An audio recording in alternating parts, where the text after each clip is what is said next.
তো বন্ধুরা, আজকে আমরা আলোচনা করব old certified copy of registered did সম্পর্কে। মানে পুরনো যে সমস্ত দলিল রয়েছে, এই দলিলগুলো আমাদের নকল কপি তোলার বিশেষ প্রয়োজনীয়তা পড়ে। তার কারণ কখনো কখনো দেখা যায় আমাদের যে দলিলগুলো ছিল সেই দলিলগুলি কিন্তু নষ্ট হয়ে গেছে অথবা হারিয়ে গেছে। তো যে কোনো কারণে হোক আমাদের সেই সমস্ত দলিলগুলো তোলার যখন প্রয়োজনীয়তা পড়ে, তখনই কিন্তু আমাদের যদি দলিলে ইনফরমেশন সঠিকভাবে আমাদের কাছে থেকে থাকে সেক্ষেত্রে তো খুব ভালো কথা। যদি আমাদের কাছে সেই সমস্ত ইনফরমেশন না থেকে থাকে, সেক্ষেত্রে আমাদের করণীয় হলো প্রথম স্টেপে সেই দলিলগুলি সার্চ করা।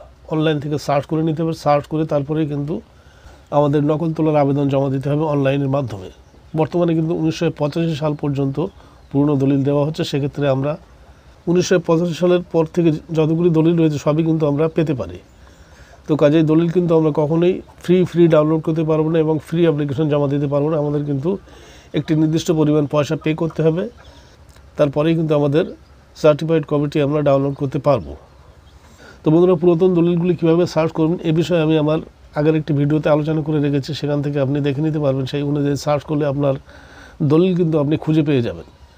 তো বন্ধুরা, এমন ধরনের ইনফরমেটিভ ভিডিও পেতে আমাদের চ্যানেলটিকে অবশ্যই সাবস্ক্রাইব করবেন। কোনো মন্তব্য তাহলে কমেন্ট করবেন, পাশে থাকা বেল নোটিফিকেশন অন করে দেবেন। আজ এ পর্যন্ত সবাইকে ধন্যবাদ জানিয়ে ভিডিও শেষ করলাম। জয় হিন্দ।